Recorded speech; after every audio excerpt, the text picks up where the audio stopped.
Let's rage. I knew you were gonna come to me, and here you are.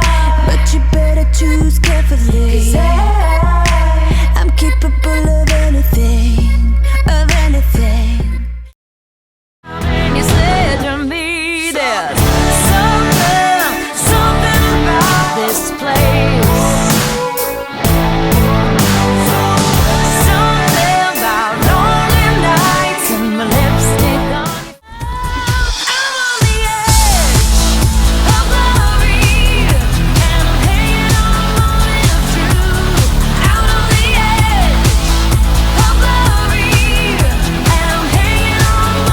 Well, hey YouTube, I wanted to bring you all an update on the Jaguar since it's been forever since I did one. Obviously this is our 2012 Jaguar XF 5-liter V8. This is not the supercharged car. It's just the regular naturally aspirated engine, as you can tell by the tailpipes down there. If it were supercharged, you'd have 2 pipes and 2 pipes. One change to the car is Mom has added an A&M blingy thing since I'm headed down there in about 2 weeks. Another thing that's changed with the car, somebody gave it a huge door ding, pushed that metal in, and took it all the way down to the metal, took the paint off and everything. There is a little bit of curb rash on this wheel. Mom was pulling out of a parking lot and she accidentally drug it over a curb and completely made her sick. Also, I don't know if I ever mentioned this in any videos or not, but the car, Dad accidentally backed this corner into one of my friend's trucks and had a little press in the bumper and scratched the paint off a little bit, but it's fixed now. This part of the bumper was also popping out too. You could like stick your finger in there and pull it out. Another thing on the outside of the car is this weather stripping is pretty temperamental. It really tries to pop out and get loose, and you can see where that's buckled up there. We keep having to push it back in, so that's just great. I'm not really sure what's causing that. There's some handprints on the trunk lid right there, but the car is relatively clean. It's been a good while since it's had a good hand wash. Nothing really else changed on the exterior. I really like the Jaguar vents on the side. That's just a cool character thing. Tires. These are, of course, the notorious Continental Conti Pro Craps. Continental Conti Pro Contacts for those who actually care to use the name of these bad tires. They're wearing pretty quickly. I think the car has a little over 13,000 miles. We'll check when we get inside. The back ones, of course, are wearing a little quicker because this car has a lot of power, and it's putting it down through the back wheels and they slip when you put the power down. Hate these tires on this car. They're absolutely awful. I can't wait to get rid of them. Hopefully putting a set of the same tires I put on the Fusion on the Jaguar, the Nittos. Really good tires. Headlights, really like the headlights. I love the LED running lights. I'll go ahead and unlock the car. Of course, here's the key, just Jaguar's key. You can see the LED daytime running lights do light up really quick. Really like the chrome grille. I noticed on the new cars they're doing a red insert that really makes the grille pop. I really like that. I like to put it on this car, but that's a lot of effort and probably a lot of money, seeing as how this is a British performance sedan.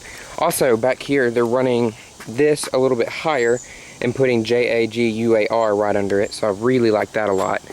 And of course, where Mom has our A&M badge, they're also putting the only car that doesn't have the engine badge is the 2-liter EcoBoost engine, which is the same engine out of my Fusion, and I would never ever ever buy a Jaguar with that engine.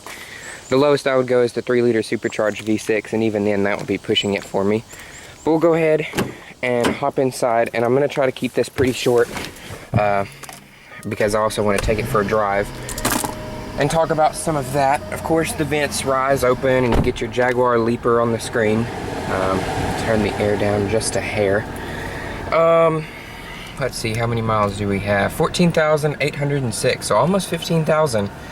And that's getting pretty close to our, we're about 200 miles under 15,000, and that's pretty pretty close. This is a 10,000 mile a year lease.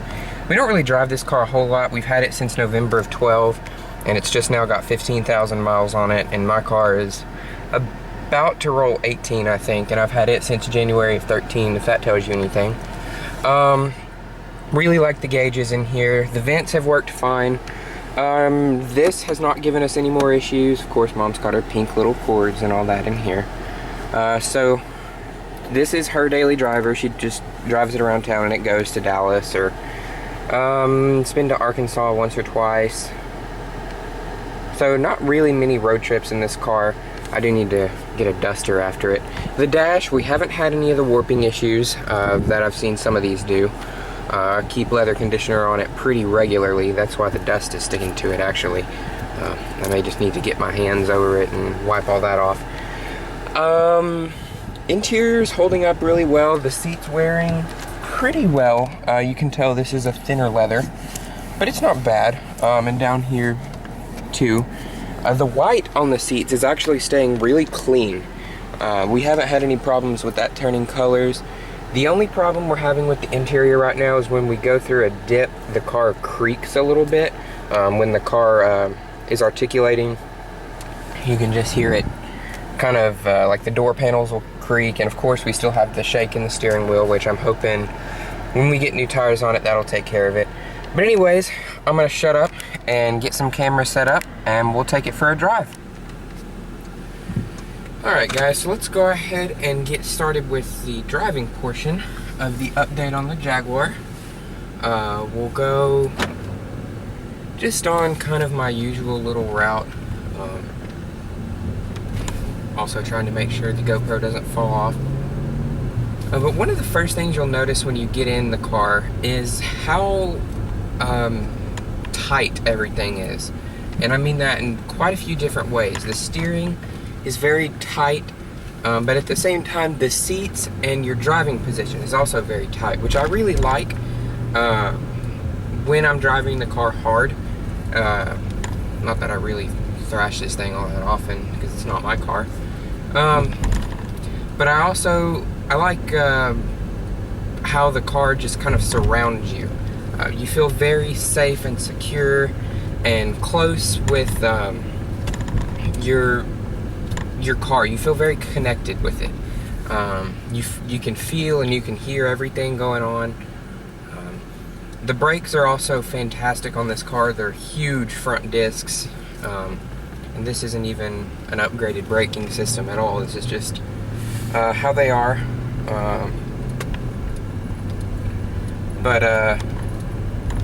It's just a really fun car to drive. I really like driving this car a lot. But I'll talk about some of my impressions on the car,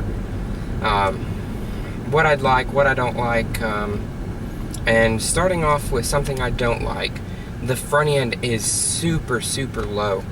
It's so easy to scrape. I mean, then going through this, I don't know if you could hear that or not, but the car just creaks. It feels like all the plastic in the door panels is shifting and rubbing on metal or something. So I'm not really a fan of that. And we haven't taken the car in about it yet. I don't know if we will or not. It's not that big of a deal, honestly. I mean, it's annoying, but it's not like the end of the world. And I'll go ahead and pop it into sport mode. And I'm not gonna go ridiculous speeds, but I will floor it to 60.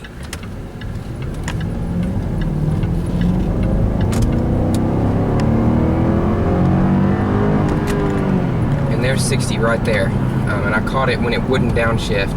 Had it downshifted, it really would have rocketed forward. I guess I should have put it into manual. But that's probably my favorite part of this car is the sound. It just sounds incredible. You just rev the V8 out, and it's such a rev-happy engine too. It makes a fantastic noise. Then you can hear the exhaust scream in the back, and it's just awesome. I love, love, love the way this car sounds. Such a good sounding engine.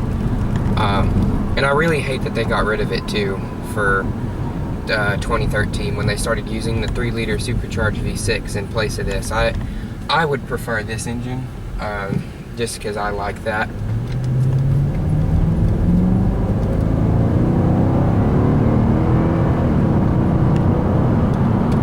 But it just is effortless to get this thing up to speed. You just think about it, and then you flex your right toe just a little bit, and you're gone. It's so awesome.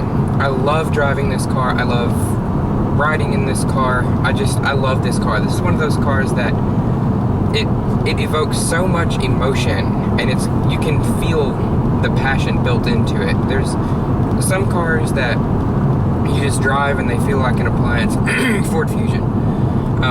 And then there's other cars like this that you just drive and you know it was built with a purpose, and that purpose was to satisfy the driver, and this thing does that immensely.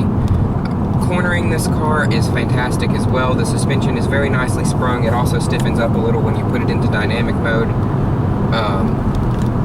The dynamic mode also opens up some baffles in the exhaust. So obviously we drive the car in dynamic mode all the time, because it just sounds better. It's just better. And I've driven an exhaust drive on this car. You guys can go check that out too. When you stomp it, it just sounds epic. It's just such an awesome sound from the outside, and then you get that awesome roar from the inside, and it's just a really, it's a good sound to come out of a car. It's not too much, but it's also enough to let you know that you're driving something special. And I really like that. Of course, I liked the sound of the supercharged car better because it had more of that deep, throaty throb sound to it. But this has a little bit of that on idle, and then when you stomp it, it has such a pure sound to it. And I know I'm focusing on the sound a lot, but that's really why you buy a car like this. It's for the engine and the drivetrain. It's just awesome. But I'll try to stop talking about that and focus more on ergonomics now. The shifter, I really like the shifter. It's such a cool design, but I also hate how when the sunlight hits it, it reflects straight up into your eyes. So there's sometimes we have to keep our hand over it, or like put a napkin over it or something, just because it reflects so much into your eye, and it really blinds you. The nav system, we all know it's not very good. The navigation itself is really actually a great system, but the speed of it just needs a little more horsepower behind it. It's just slow. Oh boy, we have construction. The nav system is just slow. The whole head unit, it needs some help. Just give it a faster processor and it'll be fine. I mean, I don't understand what's so difficult about putting a faster processor in a car that stickers for $60,000. The technology in my Fusion is much better than this, and that's relatively half the price of this car, so not really a fan of the technology in here. The blind spot warning is pretty good. I like that a lot. The auto high beams too work really well, but that also brings me on to another downfall I have with the car. The headlights at night aim way too low. Like, you maybe get 10 or 15 feet of light in front of you, and then if you have cars in front of you, you can't have your high beams on, and then you can't see where you're going. And especially around here, it's kind of important because we have a lot of wildlife that'll sometimes run across the road, and it's really nice to be able to see that wildlife when it's coming, and sometimes in this car you can't until the very last second. We've never had a close call, but we have had a few oh crap moments with it. We were going down a loop that runs around the outside of this city, and we had a deer run out in front of us, or not out in front of us, but all of a sudden we saw one on the side of the road, and just kind of startled us, and really wish we could have seen it a little bit better. So the headlights aren't the best, but they look really cool. I'll give them that. The taillights, they're fine. I mean, there's nothing wrong with them. But when you turn on the rear fog lights, I was following the car about a year ago, and Dad turned on the rear fog lights, and they are blinding. They are so bright. And I'll go ahead and stomp at one. And there's the speed limit. Yeah, this car's fast. It downshifted that time, and it just sucks you back into your seat. So I like that a lot. and get you to the speed limit really quickly. It's more than enough power to get you out of trouble and more than enough power to get you in trouble. So I think it's 385 horsepower and 380 pound-feet of torque through a 6-speed automatic rear-wheel drive, just how a car should be. Naturally aspirated, V8, not too many gears, and going out through the back wheels. That's the way I like my cars. That's the best way. And now that we're on a little bit of a highway type thing, it's really, really comfortable on the highway, really quiet. Doesn't make too much noise. You get a little bit of engine growl in there, which I'm fine with. Wind noise is pretty calm too. It's not that bad. So I'm pretty happy with the engine noise or the highway cruising on this car, but I don't know if this camera here is picking it up or not, but there's also some shaking coming through the steering wheel, and we don't really know what that is. I think it's some steel belts ruptured in that tire, the front right tire. It feels like it's coming from that side of the car, and there's some interesting wear patterns on that tire too. So that's a little bit disconcerting, but it's okay. I mean, it's not that big of a deal. And now we're gonna have to wait on Sally Slowpoke in her Ford Focus, and then we have Mr. Big Pimpin' in his Cadillac with curb feelers too. So welcome to East Texas, guys.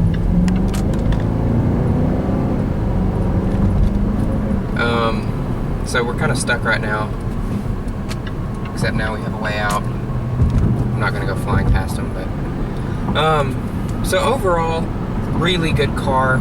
The ergonomics aren't the greatest, but you don't really buy a car like this to be ultra comfortable on the road, really. You buy a car like this to enjoy and for it to make you feel good. And that's exactly what this car does. It has so much, it just, like, you give so much to the car and it gives it back to you. And that sounds really weird to say, and it's like, if you're not a big car nut, you're probably thinking, what is this guy talking about? But if you are a car nut, you know what I'm on about.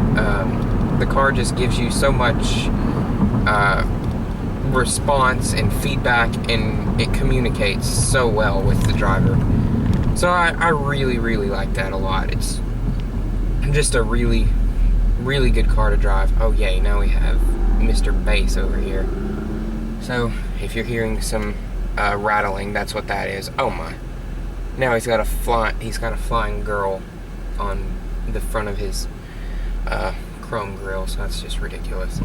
But anyways, that really kind of wraps it up. I'll just let you guys ride till we get home. But I hope you guys have enjoyed the video, and like I said, I'm going to be heading off to college here pretty soon. So videos may die down. I'm going to try to have a nice backlog that I can upload every once in a while. So that'll be good. But of course when I'm home I'll try to film stuff.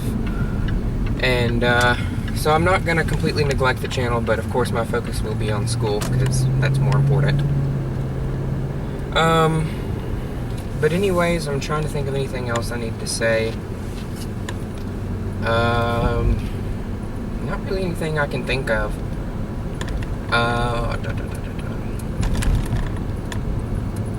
Yeah, I guess that's really pretty much it. The ride, that's one thing I forgot to touch on. The ride is a little stiff, especially when it's in dynamic mode, but that's okay. Fine by me, I don't really care. I'd rather the ride be stiff than completely floaty, and then you have this fantastic drivetrain. So it's just an interesting driving experience, and if you ever get the chance to drive one of these cars, and if you're in the market for one, like for a rear-wheel drive sports car, test drive the XF. You'll really enjoy it. We've enjoyed ours a lot. We have roughly 2 years left with it, give or take a little. So it's a great car, really fun to drive. You won't be disappointed in the way it drives, but you might be disappointed in some of the technology. Interior comfort though is really well. Visibility is pretty good too. Of course, it's a low-slung sports car, so it's not going to be the greatest in the world, but it's not bad. But anyways, that really pretty much wraps it up. I hope you guys have enjoyed this video. And I will also be bringing an update on the F-150. I'll have it for 4 or 5 days next week because my dad's taking my car to Dallas. But anyways, that really pretty much wraps it up. Hope you guys have enjoyed. Thanks for watching, and we'll catch you next time.